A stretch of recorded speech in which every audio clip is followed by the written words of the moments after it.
National Guard is being mobilized after violent protests erupted overnight. We got individuals breaching the gate at the 3rd precinct. Grab this nasal swab out of that tote there. Decide that was in your nose and go down into that wrapper.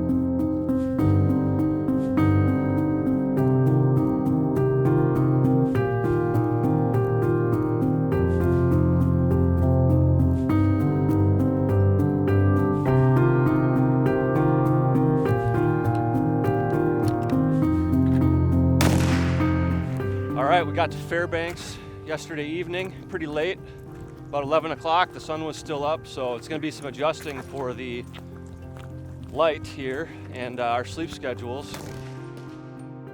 But we're happy to be here. We're out at the shooting range, public range, just verifying our zeros. Everything looks really good, and we're feeling super good about heading out in the morning to get in the bush. Really happy we were able to get out here. Gives us even more confidence going into the rest of the journey.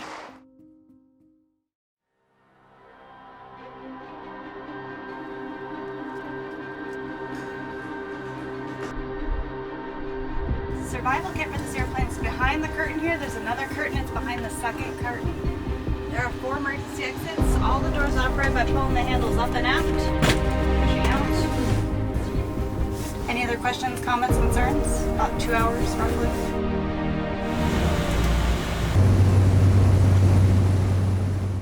2020 came to a screeching halt when a mysterious pandemic rapidly spread across the globe. COVID-19 left much of the world paralyzed by fear, forcing us into a so-called new normal of social isolation. Amidst the flames of this coronavirus, other tragic events fueled a massive social uprising, and our cities burned.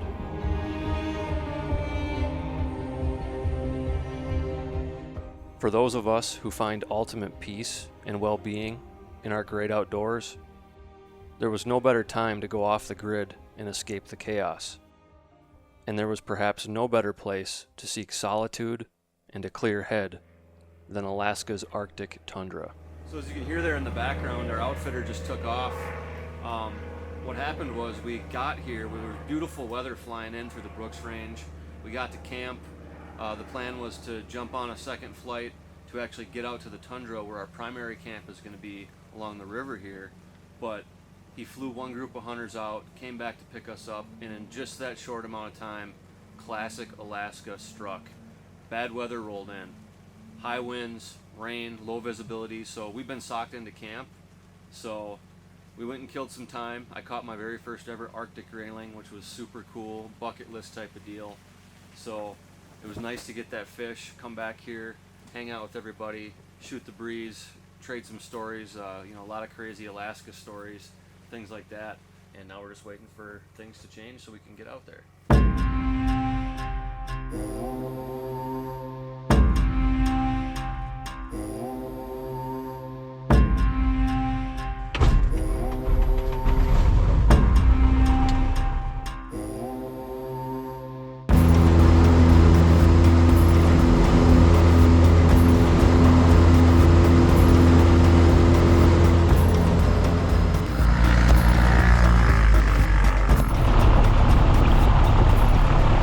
Exactly what you're up against. I've been through that. It's not cool. Got here and I was setting up camp and the wind picked up and it was rather clear, spitting a little bit. I kept picking up more and more and more, and then it started raining, and then it kept on coming gusts. You get these big swells of just tons of rain, and had to been at least 50-mile-per-hour winds. So I have 2 tents. One of them got, 3 tents. One of them got f***ed up. The other one's about to get f***ed up in the tent that I'm in. This is the cook tent. Looks like a f***ing bomb went off in here. but man, I had it all beautiful and organized, and then half the tent was off the ground. So it's pissing down with rain. I'm outside and just holding it down for like an hour, just trying not to lose it out here by myself.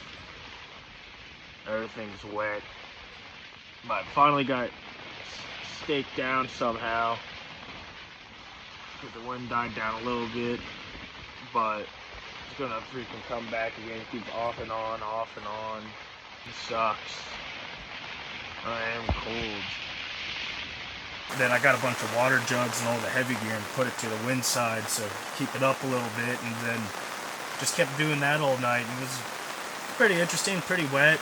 I would say good way to start off the season. Going to be wet for 7 weeks now, but I just gotta enjoy the adventure. The man says we gotta eat a hearty breakfast, so there's no arguing with him. That's the facts.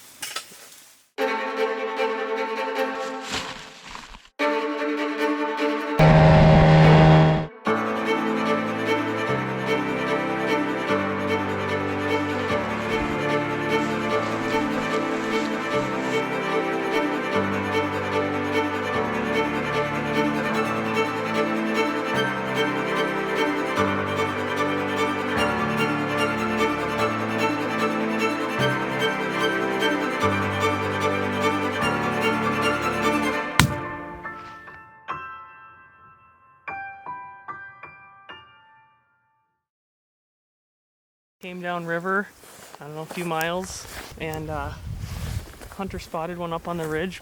So we pulled up on shore and hiked up a hill, and it had moved down across a little valley here to about 300, 295, started moving broadside, and I got a shot. So one shot down through the ultralight, so absolutely ecstatic. You don't get too many cross valley shots out here or any perches, so that was great.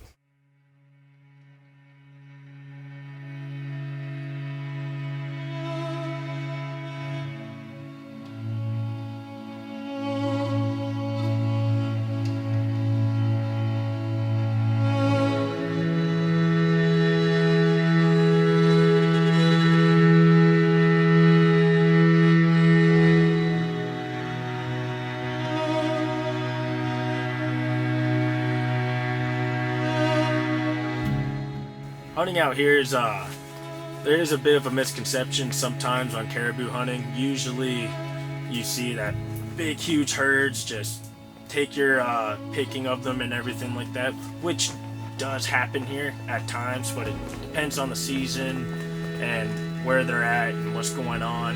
And this time of year, in the early season, normally see it's resident bulls that are just living there, singled out, maybe groups of 2 or 3 here and there, but just he can sit there and glass for hours, just the same spot over and over, and just randomly boom, just his caribou just out there in the open, just no clue where he's been, no clue how he got there, just appears.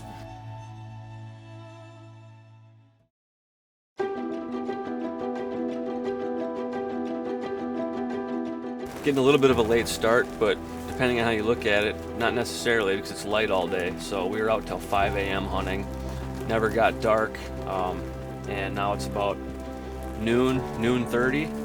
Gonna head out, climb up on the ridge behind camp, see what we can see. It's blowing wind pretty good, but there's no rain, so hopefully the mosquitoes should be down a little bit. Okay, we're gonna hunt hard and see what we can see, and if I stumble across a bear, even better.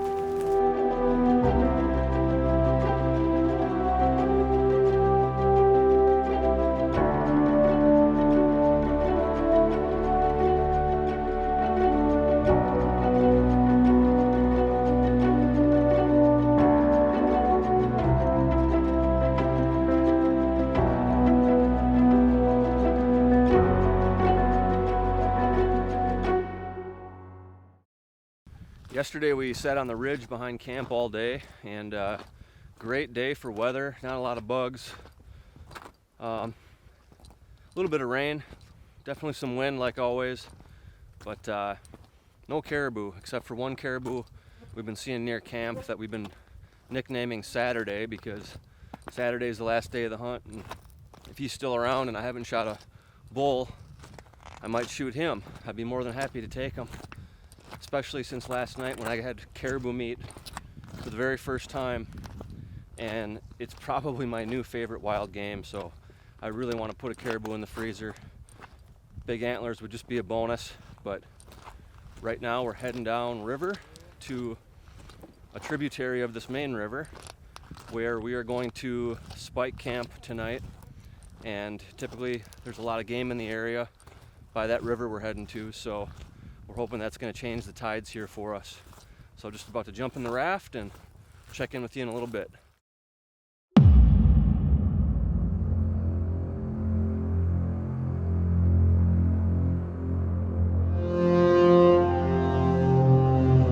We hiked good ways into get to this ridge overlooking this river valley, and the mosquitoes just swarmed us immediately like usual, and then finally some rain rolled in, the bugs have died down.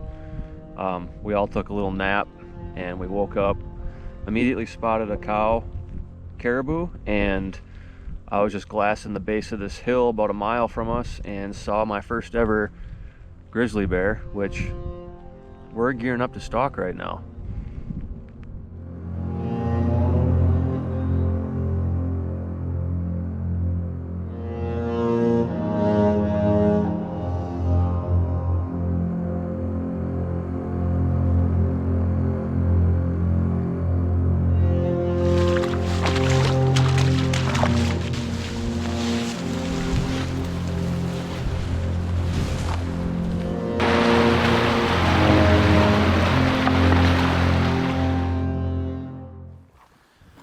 All right, we've been hunting hard, sat on this ridge above this river most of the day.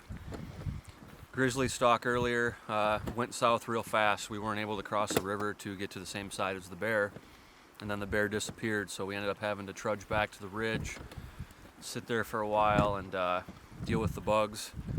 Right now we've got a nice breeze. We've got a big caribou bedded on the edge of a big pond, almost as big as a lake, and it's probably about 10:30 p.m. right now. We're going to stalk a caribou in the tundra.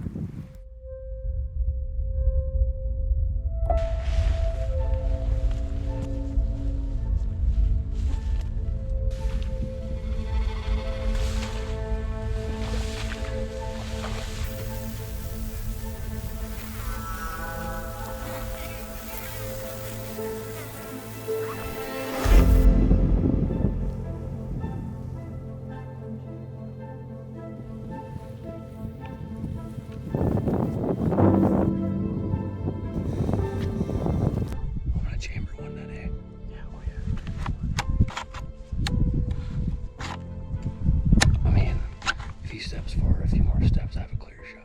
Right.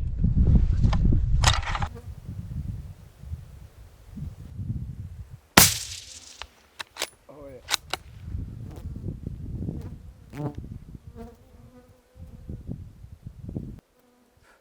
He's down.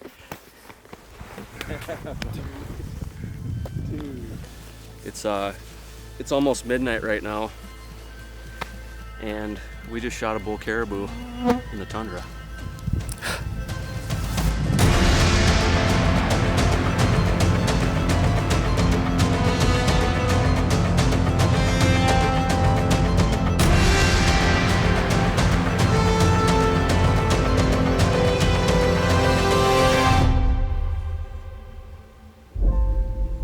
As we worked together under the midnight sun, the only noise that surrounded us was the chorus of a gentle breeze, harmonizing with the careful strokes of blade on beast.